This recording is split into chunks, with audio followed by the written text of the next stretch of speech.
दोस्तों, मैं हूँ कमर शीमा और उम्मीद है आप लोग ठीक होंगे। दोस्तों, इमरान खान ने अगले दिन एक स्पीच की और कहा कि आज इंडिया पाकिस्तान से आगे निकल गया। लेकिन इमरान खान ने ये वजह नहीं बताई कि इंडिया आगे पाकिस्तान से क्यों निकल गया। मैं ब्लूमबर्ग की एक स्टोरी देख रहा था और उन्होंने ये कहा कि पाकिस्तान जो है, उसने शॉर्ट टर्म जो डिफ़ॉल्ट है, उससे तो डॉज कर लिया है अपने आप को। लेकिन जो पाकिस्तान के जो पॉलिटिकल टर्मॉइल्स हैं, वो बढ़ रहे हैं। अब आईएमएफ जो है वो मंडे को पाकिस्तान को जो बेल आउट प्लान है वो अप्रूव कर देगा और कोई 1.2 बिलियन डॉलर पाकिस्तान को मिल जाएगा आउट ऑफ 6 बिलियन डॉलर का बेल आउट प्रोग्राम जो उन्होंने हमें दिया था, ये उसको रिज्यूम कर देंगे। लेकिन क्वेश्चन ये है कि आपको पता है कि इमरान खान साहब के फॉर्मर फाइनेंस मिनिस्टर ने अपने, क्योंकि इमरान खान की हुकूमत अभी भी पंजाब में और खैबर पख्तूनख्वा में है, तो साबिक वज़ीर ख़ज़ाना ने मौजूदा वज़ीर ख़ज़ाना जो हैं पंजाब और खैबर पख्तूनख्वा के, उनको ये कहा है कि तुम लोग लेटर लिखो मरकज़ी हुकूमत को और आईएमएफ को कि ये जो फेडरल गवर्नमेंट कह रही है हम इतना पैसा वापस आपको करेंगे, आप कहो कि हम नहीं दे सकते। लिहाज़ा इस हुकूमत को गंदा करो और इस हुकूमत को ब्लैकलिस्ट करो। और आगे से फाइनेंस मिनिस्टर कहते हैं कि इससे तो मुल्क कमज़ोर नहीं होगा। तो उन्होंने कहा जब पाकिस्तान में इमरान खान हुकूमत से बाहर है तो मुल्क कमज़ोर नहीं है। ये वो मेंटालिटी है जो बेसिकली पाकिस्तान को पीछे रख रही है और ये वो मेंटालिटी है कि अगर आप इंडिया में देखें कि अगर कांग्रेस पार्टी इलेक्शन हार गई है, तो वो इज़्ज़त से बैठी हुई है। कांग्रेस पार्टी कोई भारतीय फ़ौज की मदद से तो पावर में नहीं आई। नरेंद्र मोदी जो हैं, वो उनके लिए कोई जनरल मनोज पांडे जो हैं, वो कोई इलेक्शन तो मैनेज नहीं करते। या उससे पहले जो लोग थे, वो इलेक्शन मैनेज तो नहीं करते थे। बाकी सियासी जमातों को क्या वो धमकाते तो नहीं थे? वो तो ऐसा कुछ नहीं करते, जो कि पाकिस्तान में होता था। सो अभी ये बताएँ कि एक तरफ आप ये कह रहे हैं कि जनाब देखें इंडिया हमसे आगे निकल गया, लेकिन आप ये भी तो दुनिया को बताएँ ना कि सर जी कि हम लोग मेरी वजह से पाकिस्तान पीछे है।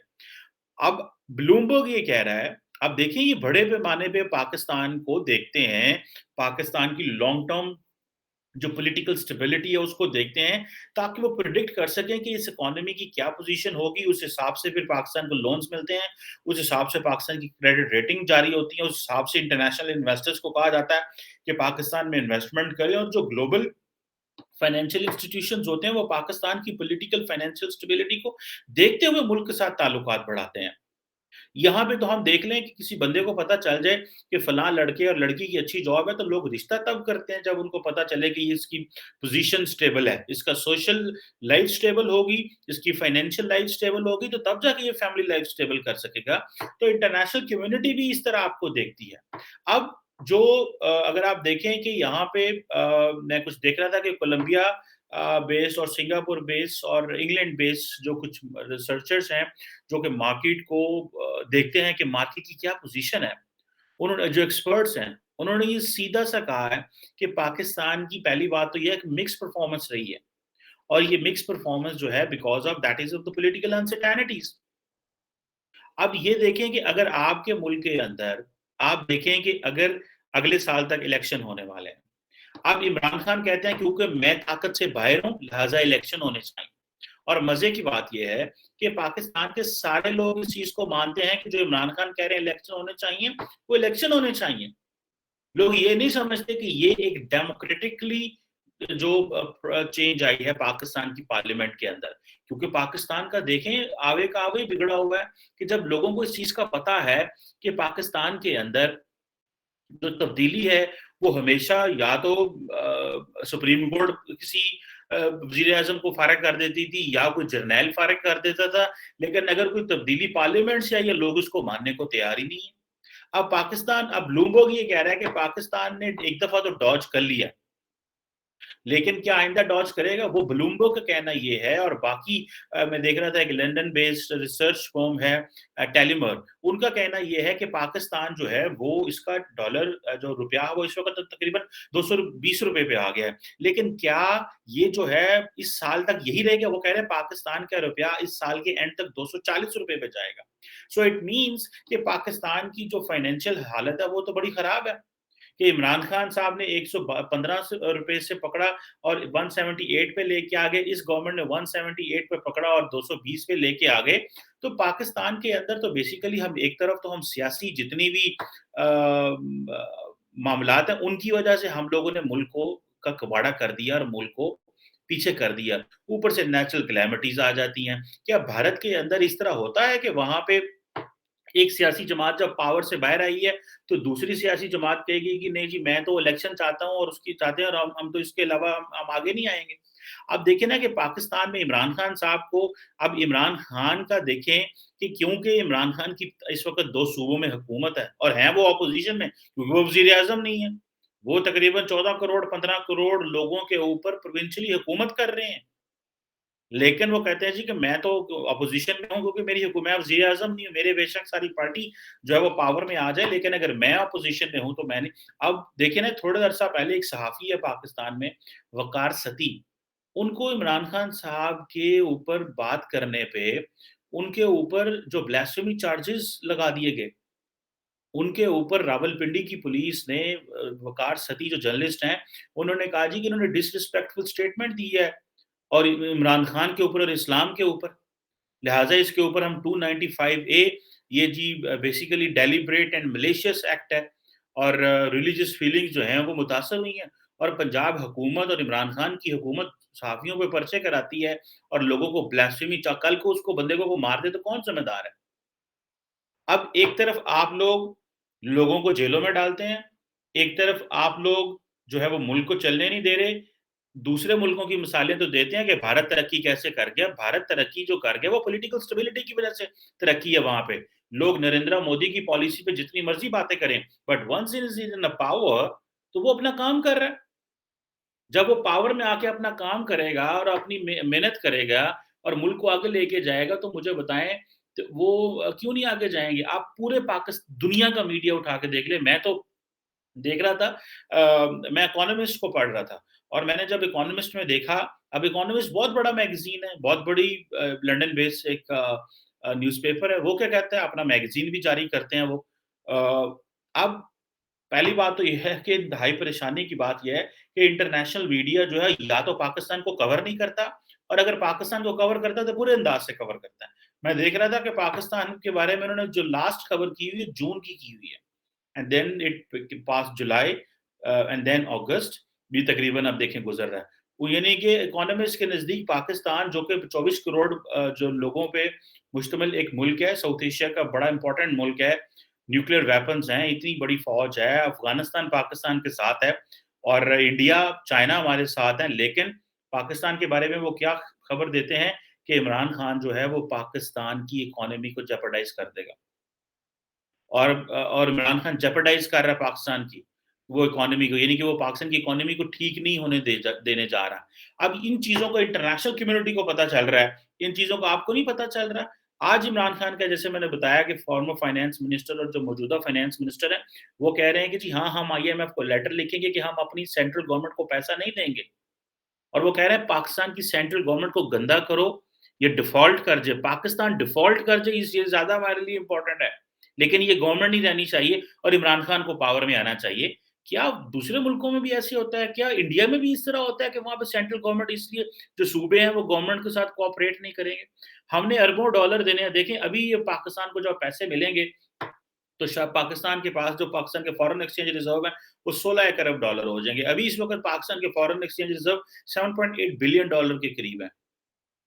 इंटरनेशनल कम्युनिटी से हम भाग-भाग के जा रहे हैं और कह रहे हैं कि भई आके पाकिस्तान में पैसा लगाओ, हमारे हालात जो हैं बड़े ख़राब हैं। एक तरफ आप दुनिया से रिक्वेस्टें कर रहे हो कि हमारे यहाँ पे इन्वेस्टमेंट करो क्योंकि हमारी इकोनॉमी के वो ख़राब है और मज़े की बात है कि आईएमएफ ये जो आपको जो ग्लोबल रिसर्चर्स हैं, वो ये कह रहे हैं ग्लोबल रिसर्चर्स ने कहा है कि अगर पाकिस्तानी गवर्नमेंट जो है वो अपनी रिफॉर्म प्रॉमिसेस जो इसने किए हैं वो ठीक नहीं करेगा और अपने डेट्स एंड रिजर्व्स के हवाले से एक सस्टेनेबल पाथ नहीं लेगा तो पाकिस्तान जो है वो डिफॉल्ट कर जाएगा। अब आप इमेजिन करें कि क्या हम सस्टेनेबल पाथ ले सकते हैं जबकि पाकिस्तान का वजीर आजम सबक वजीर आजम जिसकी 2 सूबों में हुकूमत है वो तो ये कह रहा है कि पाकिस्तान को हमने जो है वो डिफॉल्ट करता है तो कर जी क्योंकि मैं हुकूमत से बाहर। तो जब और वो जो उन्होंने उनकी ऑडियो लीक्स जो सामने आई हैं टेलीफ़ोन कन्वर्सेशंस जो सामने आई हैं, जिसका पाकिस्तान में शोर मचा हुआ है और वो कह रहे हैं ये बिल्कुल ठीक कन्वर्सेशन है, ऐसी कोई बात नहीं है। वो डटाई के साथ और जब सारा पाकिस्तान जो है वो सलाब ज़िदगान की हमायत करने जा रहा है, उनके लिए फंड्स इकट्ठे कर रहा है और पूरी दुनिया जो है पाकिस्तान के लिए पैसे जो है वो माँग रही है कि जी पाकिस्तान में फ्लड्स आ गए हैं। इमरान खान कहता है मैं तो जलसे करूँगा, मैं तो जुलूस करूँगा, मैं तो रुकूँगा ही नहीं कहीं पे।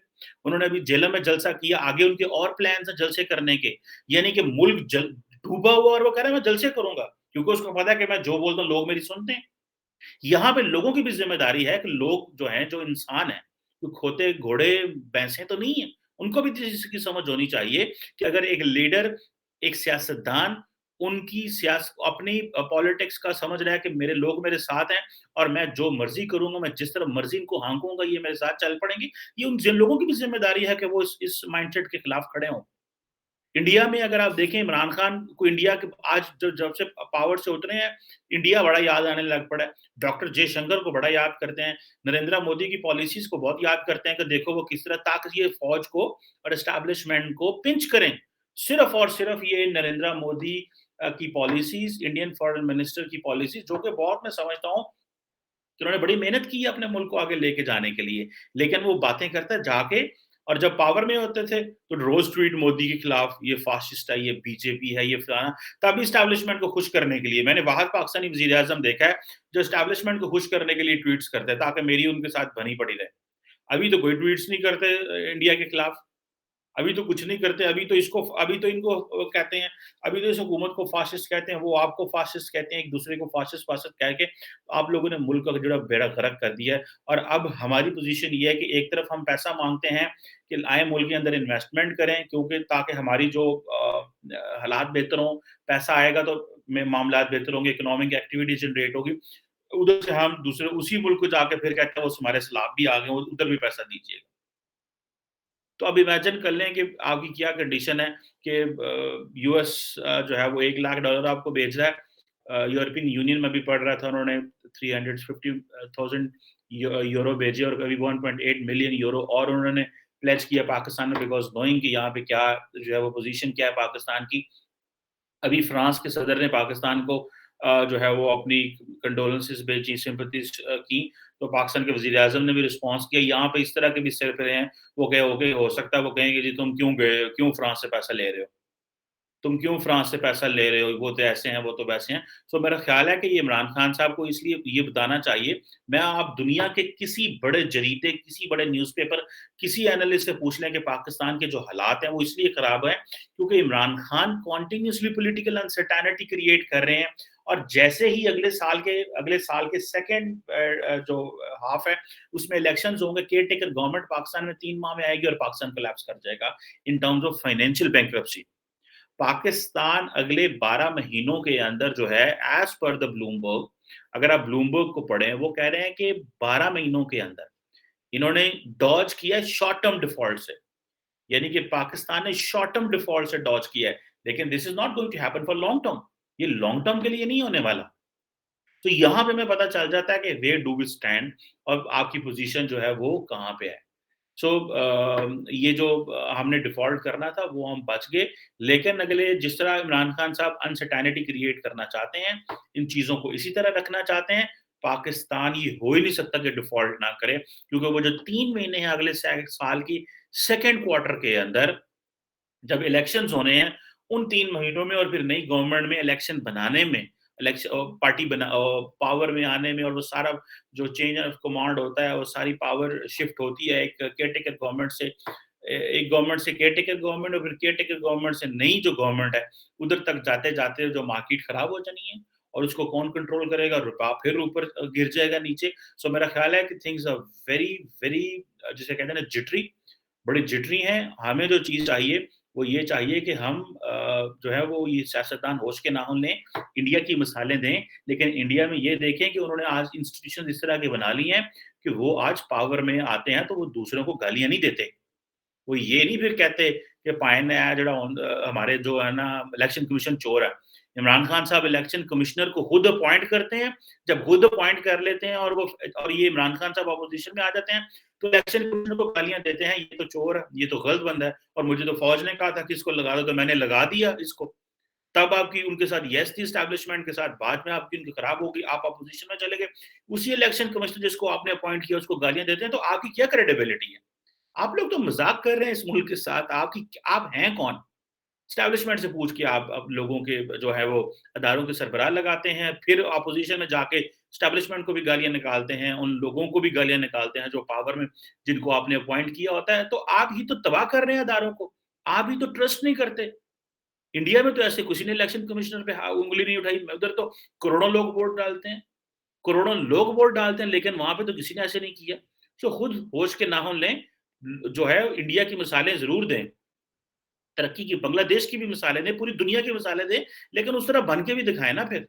दिस इज़ नॉट हाउ कि आप जो है वो गंद भी करें और कहें कि जी देखिए वो मुल्क आगे चला गया। वो मुल्क आगे चला गया because they stood on some principles, they stood on something. They उन्होंने वो एक-दूसरे को इस तरह गाली-गलौच नहीं करते। वो अगर ऑपोज़िशन में चले जाते हैं, तो वो फिर ऑपोज़िशन नहीं करते हैं। आप ऑपोज़िशन में जाके भी पावर में आना चाहते हैं और जो पावर में होते हैं उनको कहते हैं कि मैं क्योंकि मैं उनको फिर आके मज़हब का इस्तेमाल, नेशनलिज़्म, अमेरिका को गालियाँ, यूरोप को गालियाँ। मतलब this is how you are running the country and और आप जो है वो बार-बार इंटरनेशनल कम्युनिटी को इस चीज़ पे यकीन दिलवा रहे हैं कि पाकिस्तान डिफ़ॉल्ट करेगा। This is what the world is saying and this is about to happen.